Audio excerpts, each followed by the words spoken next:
La Tesla Model 3 Performance est de retour avec un 0 à 100 en 3 secondes 1 et un châssis encore plus affûté. Tesla nous promet qu'elle est encore meilleure qu'avant. Est-ce que c'est vrai? Une seule façon de le savoir, l'essayer. On est au milieu de l'Oise, on la ramène à Paris et on l'emmène avec vous. Pour rappel, en 2023, Tesla avait amélioré la Model 3. On l'avait essayé à l'époque sur Android, Vincent s'en était très bien occupé, mais la version Performance avait disparu. Elle est revenue en 2024, c'est pour ça qu'on est là avec plein de nouveautés qu'on va vous expliquer. Les différences, elles commencent d'un point de vue esthétique. Alors, ça reste très discret, une Tesla Model 3 Performance, ça ressemble avant tout à une Model 3, mais il y a quand même des différences. Au niveau de la face avant, on a un bouclier qui est spécifique, on a les entrées d'air qui sont là, une petite jupe aussi pour mieux refroidir le moteur et les batteries. Sur le côté, qu'est-ce qu'on a? Les jantes aussi sont spécifiques, elles passent au 20 pouces avec des pneus là aussi qui sont uniques à la Model 3 Performance. Les étriers de frein deviennent rouges, mais ça on en parle tout à l'heure. À l'arrière, il y a 3 choses à savoir. On a un petit aileron en carbone pour bien plaquer la voiture à haute vitesse. Le diffuseur arrière aussi, il est un petit peu plus démonstratif. Et on a enfin un petit badge spécifique à la version qui est inspiré des versions Plaid des Model S et des Model X. Bref, c'est pas des différences fondamentales, mais ça permet quand même de donner à cette Model 3 Performance un petit supplément d'âme. Autrement, c'est une Model 3 très classique, 4,72 m de long, 2 m de large. Bref, on la connaît. À l'intérieur de la Model 3 Performance, les différences sont encore plus discrètes. Il n'y en a que 3, 2 c'est même du détail. Il y a une lame en carbone sur la planche de bord, un pédalier en aluminium, mais la plus grosse nouveauté, c'est les sièges baquets à l'avant. C'est des sièges vraiment orientés performance qui maintiennent très bien aussi bien le dos que les jambes, mais qui reste quand même très confortable. Petit bonus, il reste chauffant et ventilé. Dernière petite coquetterie, le petit insert qui reprend le thème du logo à l'arrière. Et c'est vraiment les seules différences entre une Model 3 Performance et une Model 3 normale. À part ça, on a exactement la même disposition, la même planche de bord hyper épurée avec des matériaux qui sont quand même plutôt de bonne qualité. Là, on a un peu d'Alcantara, on a un joli jonc lumineux qui fait tout le tour de la planche de bord.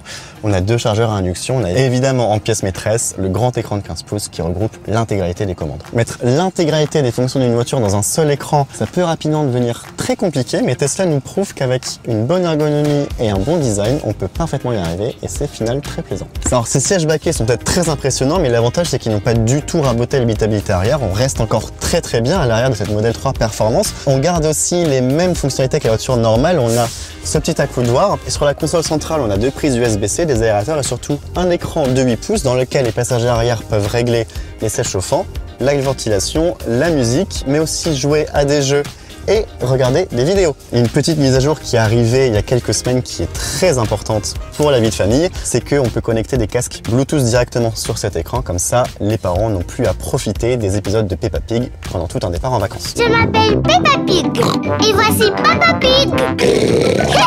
Bon, on voit bien que c'est pas idéal, hein. L'écran il est tout petit et très en bas, mais il faut quand même pas oublier qu'on peut connecter une manette Bluetooth, comme ça on peut jouer quand même de façon beaucoup plus confortable. Autre chose qui ne change pas sur cette Tesla Model 3 Performance, c'est son volume de coffre qui reste hyper spacieux.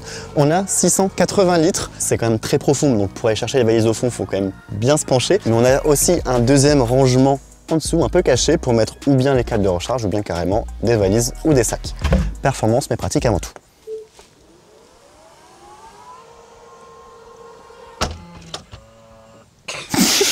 Tesla oblige, on n'oublie pas le deuxième coffre à l'avant qu'on peut ouvrir directement depuis l'application. C'est pas forcément très grand, mais là aussi ça permet de mettre ou bien les câbles de recharge ou bien quelques petits sacs. Voilà, on a fait le tour de la voiture, mais dans Tesla Model 3 Performance, il y a quand même performance. C'est l'heure de prendre la route et voir ce qu'elle a dans le ventre. Vous avez pu voir, la Model 3 Performance extérieurement, ça se distingue pas tant du Model 3 normal. Le vrai changement de la version Performance, pour reprendre Antoine de Saint-Exupéry, l'essentiel est invisible pour les yeux, ça se passe au niveau du moteur et du châssis.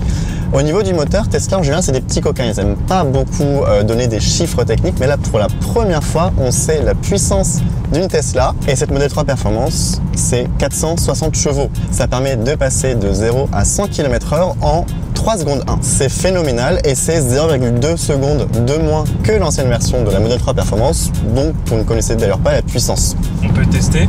Bien sûr qu'on peut tester. Et oh, une ligne droite totalement dépourvue de danger. Es-tu prêt? On peut faire un compte à rebours si tu veux. Ok, 3, 2... Bah oui, bah oui. Et voilà. Oh là Ça fait ça, hein, 0 à 100 en 3 secondes. Tesla veut pas uniquement que sa Model 3 Performance aille vite en ligne droite, il y a un gros travail aussi sur le châssis pour qu'elle aille vite dans les virages. La caisse est abaissée, la suspension est raffermie, elle devient adaptative. C'est-à-dire que si on veut qu'elle soit confortable, elle devient confortable et il y a un mode sport au contraire pour tout raffermir. En ville, ce qui est bluffant, c'est que malgré les 460 chevaux, le 0 à 100 en 3 secondes 1, ça se manœuvre d'une facilité qui est juste bluffante. La polyvalence est vraiment remarquable, mais aussi dans les virages. La tenue de route et le grip sont quasiment sans fin. C'est très grisant à conduire parce qu'on peut rouler très vite. Après, même avec ce mode sport, avec ses accélérations inouïes, tout n'est pas parfait. Par exemple, la pédale de frein, j'aimerais qu'elle ait un peu plus de feeling, que je sois plus en confiance pour vraiment taper dans les freins d'entrée de virage. Ça, on pourrait faire un petit travail là-dessus.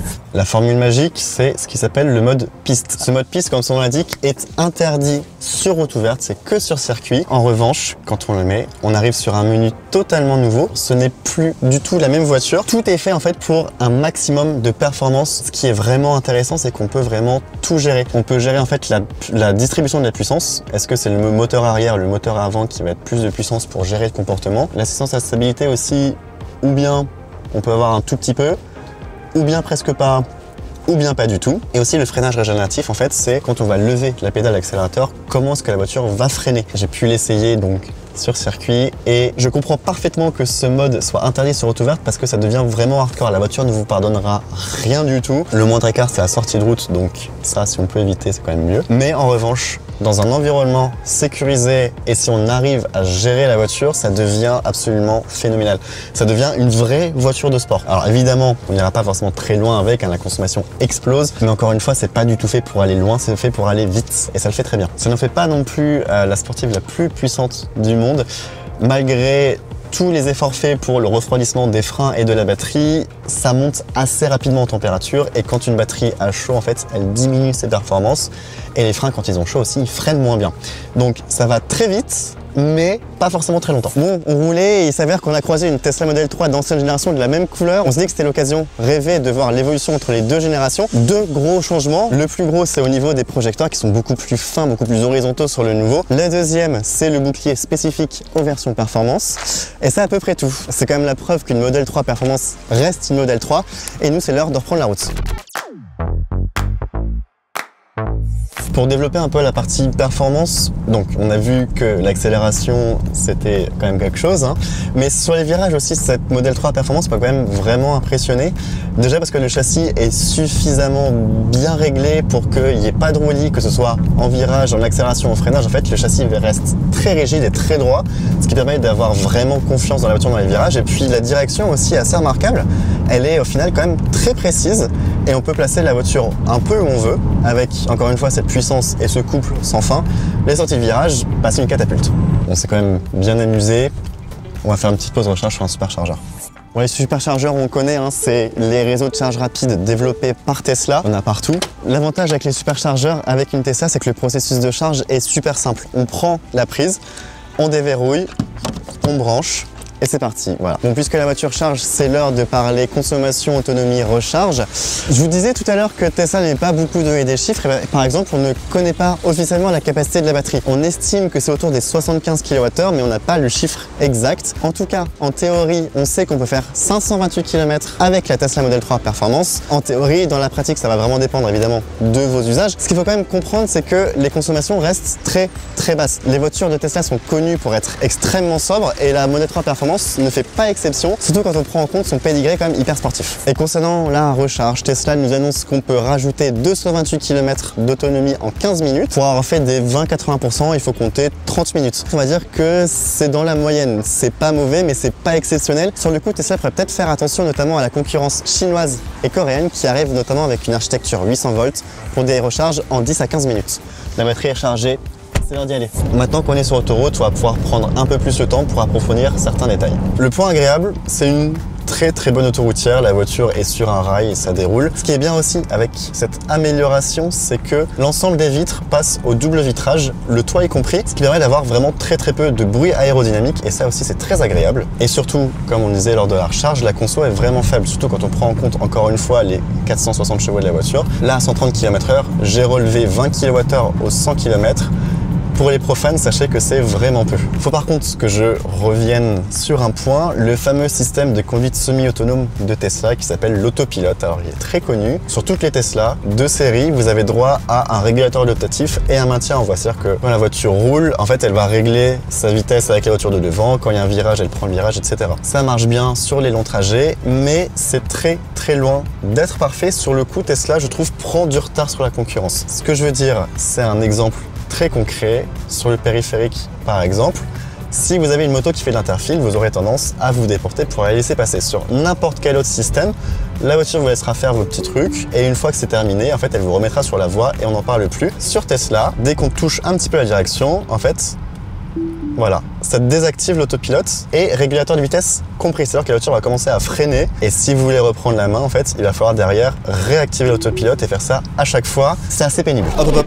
Petite précision ici. En fait, j'avais activé un mode spécial sans vraiment le savoir. Le mode par défaut continue d'activer le régulateur de vitesse même quand on tourne le volant. Par contre, le centrage dans la voie continue de se désactiver. Sur cette version d'essai, j'ai ce qui s'appelle l'autopilote étendu. C'est une option à 3800 € mais qui débloque des fonctionnalités supplémentaires, notamment en fait le dépassement automatique. La voiture va proposer d'elle-même de dépasser ou de se rabattre en fonction des vitesses des autres voitures sur la chaussée. Ça marche pas trop mal. On peut aussi également lancer une procédure de dépassement. Dans ce cas-là, en fait, la voiture va scanner l'environnement, va savoir si par exemple il y a une voiture dans l'angle mort et si tout va bien, elle va lancer d'elle-même le dépassement. Voilà, donc voilà, je vais clignotant, la voiture va scanner, elle va me proposer, j'appuie un petit peu et ça tourne.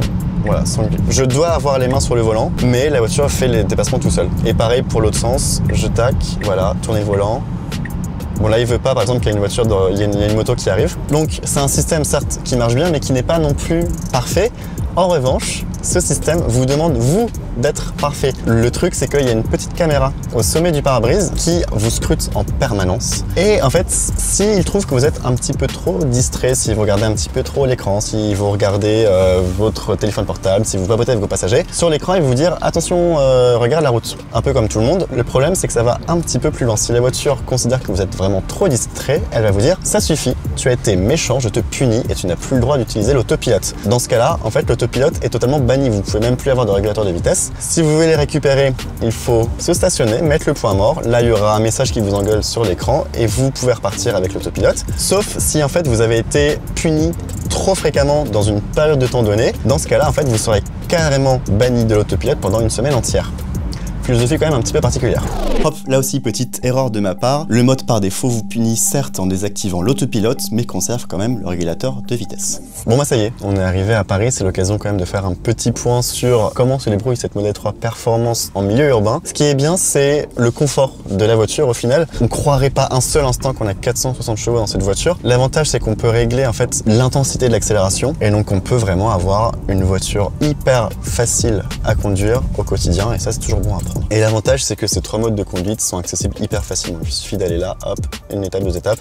Vous avez confort, standard et inouï. Inouï, évidemment, c'est le 0 à 100 en 3 secondes 1. Le truc un peu moins agréable, c'est la maniabilité. La Model 3 Performance est une Tesla et comme toutes les Tesla, ça braque pas très bien. Le deuxième truc sur lequel il faut s'arrêter, c'est le volant. Comme vous voyez, en fait, il n'y a plus de commodos. Ça a disparu sur la Model 3 de l'année dernière. Donc, ce qui fait que les clignotants, par exemple, sont ici. Ça me gêne pas vraiment parce que même quand on tourne le volant, on arrive toujours plus ou moins à avoir le pouce sur la bonne touche. Ce qui me gêne un peu plus, pour passer la marche avant à la marche arrière, il faut faire coulisser son doigt sur l'écran. Et ça, je trouve qu'on perd vraiment au change par rapport en fait à juste passer la marche avant, marche arrière du bout des doigts en fait. Il y a juste un point un petit peu touchy sur ces clignotants sur le volant, c'est quand on prend un rond-point, là concrètement vous voyez la branche elle est de l'autre côté, il faut que je fasse une petite gymnastique pour savoir quelle touche c'est peut-être un peu la limite de l'exercice. Dernier point qui est très confortable en ville et qui est commun avec toutes les Model 3, c'est ce qui s'appelle le one pedal. Quand on va lever le pied de l'accélérateur, la voiture va freiner jusqu'à l'arrêt. Dans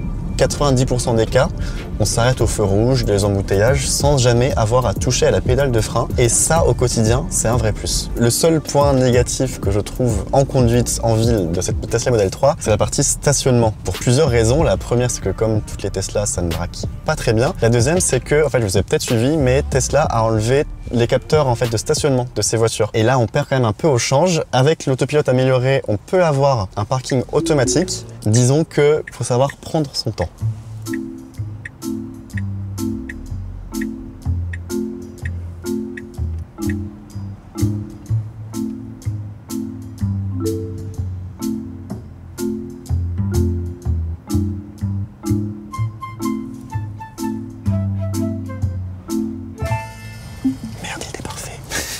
Bon bah voilà, ça marche très bien.